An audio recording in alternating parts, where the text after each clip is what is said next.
this guy's head like it's a coconut. And when it gets carried out, there's blood and there's like yellow stuff coming out of his head. And if you show any weakness, you're going to get preyed on. One prisoner was gang raped. They shoved a light bulb in his backside and took bets on who could smash it first. Partly my downfall was my irresponsible violation of Scarface's rule, don't get high on your own supply. He plucked her eyeball out, so it was dangling from the optic nerve. They would stack all my charges and I would get 200 years. And it was that morning when the SWAT team came banging on the door. That was when I knew I was effed at that point. And when they cut my girlfriend off and told me I was gonna face 200 years, I was like, I've had enough. So I planned to just slash my wrist after a guard did a security walk and just bleed out with the cockroaches. Thank you for coming onto my channel, Sean, to share your story again. How long were you held before you faced trial, and what was that? Before you went to the Arizona, one of the toughest prisons in Arizona, how long were you in jail before you faced trial? So I didn't go to trial. I did a plea bargain. So 98% of the cases go to a plea bargain, which is like a negotiation between your lawyer and the prosecutor. And then they kind of like get what you're facing down. They're like used car salespeople. And that avoids an expensive trial. If you do go to trial and lose, because the state's got to pay money, they pretty much hang you if you lose. And it was clear if I went to trial, I was going to get, possibly up to 200 years. So I was fighting my case for 26 months before my lawyer and the prosecutor came to an arrangement where I was going to get, I ended up getting 9.5 years at my plea bargain hearing. Right. So I've got my next question. Well, so it's about the 200 years then. So were you originally, is it before the plea bargain, were you basically told that if you go to trial, that you would likely face 200 years? Is that where the 200 years comes from? All right. So my first indictment when I was arrested in 2002 had about a dozen charges, and it had a bail of $750,000 cash only. And then a month after that, the prosecutor charged me with serious drug offender status, which carried 25 to life.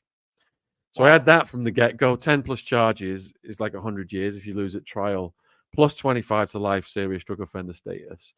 And then a year later, when I went to get my bail reduced, they doubled my bail to 1.5 million. They doubled my charges to 20-something.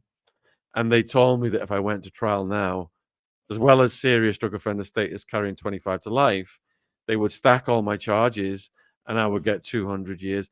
Now, there was a guy before me. This is how they made it clear. There was a guy before me who had a drug case out of Tucson. And I think they offered him 15-year plea bargain and he refused it. So he rolled the dice and he went to trial and they gave him 200 years. And the prosecutor was laughing at the next time I went to court, laughing, saying this is gonna happen to Atwood if he doesn't sign a plea bargain. So you knew then, like, you knew that you had to sign it. And yeah, it was the most stressful time of my life because every month they're putting more pressure on you and telling you you're never going to get out, and the conditions are insane in the jail, and you think you're going to spend the rest of your life like that, and you do want to sign a plea bargain, but you think everyone's tricking you. You get really paranoid, and they're all very sneaky, these prosecutors, and she pulled out every dirty trick in the book on me because I wouldn't cooperate. And it was a really nasty situation. But, I'm not here to whine. The world hates a whiner. I credit her pushing me to the brink of suicidal insanity with crushing that English Sean person out of me and helping me turn my life around. Around this time, did you feel suicidal? So at the beginning of the second year, they moved me to max security. They doubled my bail to 1.5 million. They doubled my charges. Said I was facing 200 years. They indicted my girlfriend. They said there was a prescription pill found on the original SWAT team raid that didn't have a written prescription next to it, which is a class 6 felony. Co-defendants can't visit co-defendants. They knew she was my lifeline. She was visiting me 3 times a week, so they cut her off. I'm living in max security with the cockroaches. They're all over me, crawling all over me at nighttime. I can't sleep. I've got all these bleeding and itching skin infections and bed sores. There's like yellow pus coming out of my eyeball. My eyelid's down here. and there's dead rats in the food. I've lost, I'm on the way to losing about 2 stone because I can't eat the food. Moldy bread, green bologna. There's Wow. just mayhem, violence. I've been seeing or hearing constant violence. Guards are murdering prisoners. I'm thinking anything can happen to me at any time. And when they cut my girlfriend off and told me I was gonna, face 200 years, I was like, I've had enough. So I planned to just slash my wrist after a guard did a security walk and just bleed out with the cockroaches. But before I was going to do it, I wanted to say goodbye to my family. What I mean, I was allowed 7 photos. So I'm looking at the photos of my mom, dad, girlfriend, sister, and I'm getting sad thinking my mom's going to get a call saying, your son's just slashed his wrist in a foreign jail and he's dead. And I couldn't bear the thought of putting my mom through that. And that's what stopped me from doing it. You was locked up in one of the toughest prisons in Arizona. You've briefly touched upon the conditions, the food, and the violence, and the guards, and every day kind of living in fear, I suppose. What was that first day like walking into prison? Were you shitting it? Or did you have some kind of notoriety whereby you had kind of respected in that criminal world and people didn't target you? What was it like? All right. So I just want to clarify that in America, jail and prison are 2 different things. Yeah.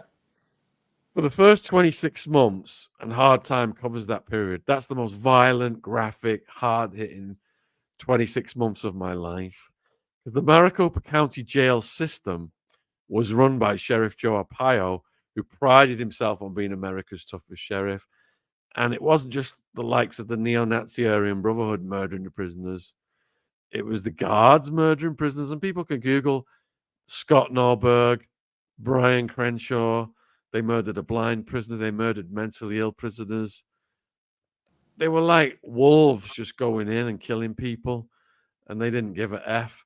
And there was no consequences for them. Some of the guards that were found responsible for murdering prisoners in federal court were given promotions by the sheriff afterwards.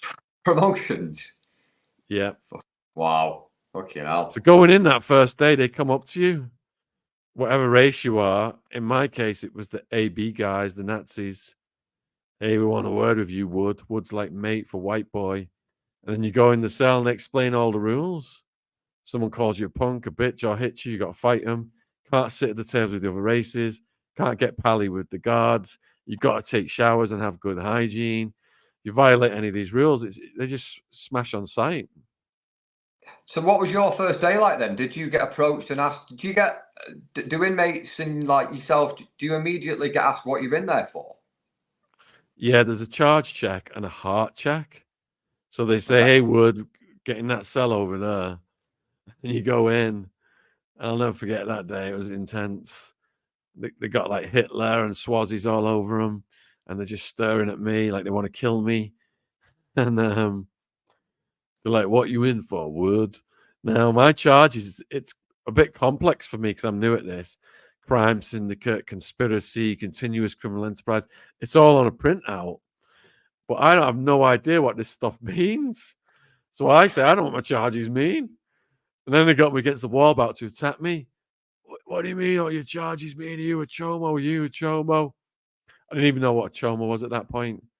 So that they made me pull my charge sheet out and they read it. And they liked that my bail bond was $750,000 cash only. They They were found that like, pretty damn. cool.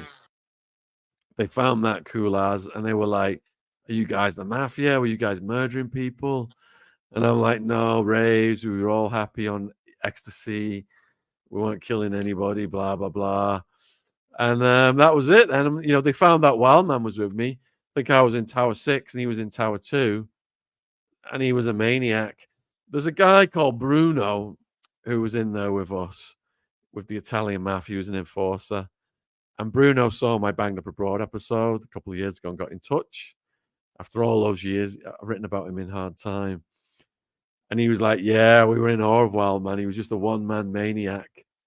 But everybody had much love and respect for him, but you didn't know what he was going to do from minute to minute. Was he a tough guy? So Bruno, I've interviewed him 4 times if the viewers want to check this out on my channel. I arranged for Bruno to meet Wildman on the back row in the Catholic mass in the jail. Because what happened was these Italian mafia guys, they asked me who did I want as my cellmates, and they were ordering the guards around. The head guy was outside with the guards at night smoking and giving them orders. So they moved all my co-defendants in with me. And there's one co-defendant, Joey Crack, he's dead now too. God bless him. Every night he was telling the Italian mafia guys stories about Wildman from his time on the streets with him. And they were all just laughing their heads off at all this crazy stuff. And they were like, you got to arrange to meet. So Bruno sat down next to me in Catholic Mass. Wildman sat down on the other side.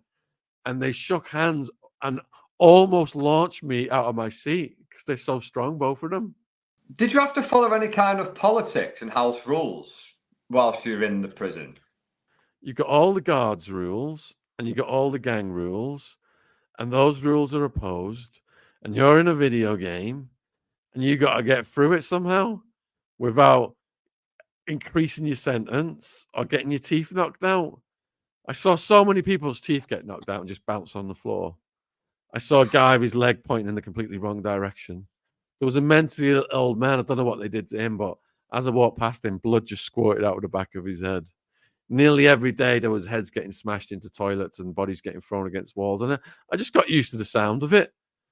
So you've got to get through it. Everything you think about in your everyday life's out the window. All your brain is laser focused on is raw survival.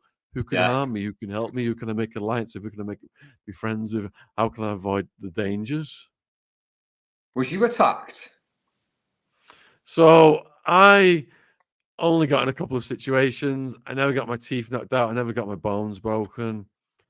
There was a time when I got moved over to medium security in my third year. I didn't know anybody. My cellmate was a serial home invader torturer. And he didn't like me from the get-go because I was a fish. He wanted an old con with him doing his tattooing and his heroin injections. So he had his mate attack me just when I was walking happy as can be down this corridor to see my mum and dad who'd flown 5,000 miles to see me. Right away, this guy starts kidney punching me. You got to hit back. All the prisoners are watching. He was like 24 stone, something like that. It was like hitting a big bag of cement. I did what I could, but smashed me up, knocked me down. Go to visit all injured. Mum's asking what's wrong. I couldn't say. She's already a nervous breakdown over my situation. And then the guy who was my cellmate, he's showing me the padlock he's going to smash my skull in with. I managed to get moved out of that cell. He's throwing batteries at me for a couple of weeks afterwards until I got a cellmate who was big, had some words, and it stopped after that. And that cellmate then introduced me to a multiple homicide mafia murderer called Two Tonys, who took me under his wing. I wrote his life story, Two Tonys, the mafia philosopher. Wow. And once he took me under his wing, I didn't get sweated again after that. That's a good friend to have, isn't it? Yeah, but sadly he died in 2010 from liver cancer from his own drug taking. You got any PTSD from this? You do when you first get out. You have nightmares, you have flashbacks. But I did meditation, yoga, karate, endless fitness classes. There was a point where I was going to the gym like up to 3 hours a day doing classes and stuff. And I believe, and through the many interviews we've done with people who are into martial arts or boxing or fitness, people who've been to prison, that's the key to staying out and having a healthy mind, because you're making the endorphins cascade in a natural way. Yeah, you could take drugs, which is a shortcut. But if you do it the natural way, you're not going to end up with a SWAT team coming to your house. Yeah. How did you pass the time? What was you doing day to day? When? How were you? When you was in prison for 9 years, how were you passing the time? So I served just under 6, and you got to get into a routine. So you get your workout routine on. In the jail, there's no weight. We had pink socks and pink boxers. We'd tie our pink socks under the metal grid stairs and do pull-ups, the broom and the mop buckets, or putting big heavy bucks in something. Later on, I had a guy who was my personal trainer. He was called Iron Man. He was a martial arts guy. He's the one who told me to join a dojo when I got out and do the karate and stuff. So the fitness is a big part of it. I managed to read over 1,000 books in just under 6 years, a lot of philosophy No and shit. psychology. That Wow. really helped me go inside myself and address the root causes of why I got involved in crime and helped me. The reading became the lifeblood of my rehabilitation. Right. And then my blog, my writing was smuggled out the maximum security Madison Street jail starting in 2004 by my aunt, typed up, emailed to my family in Widnes, and people can still read those original timestamped journal entries documenting, the cockroaches, the gangs murdering people, the guards murdering people, the dead rats in the food, all that kind of stuff. It's called John's Jail Journal, Jons, Jail Journal. John's Jail Journal. Check that out. Everyone, check that Yeah. out. I heard in Bang Up Abroad that you all have to eat in your own races. What would happen if somebody would not abide by that? Did anyone even dare to do that? All right, I'll give you an example then. Yeah, give me an So example. early on, I was in the day room doing the dips and stuff, working out with a guy called Sniper. He was a La Victoria Tempe gang member at Chicano. So Chicano is a Mexican American, someone descended from Mexico, born in America. So the same Nazis who asked me about my charges appear at the cell door again, and they're like, "Hey, we want a word with you, Wood."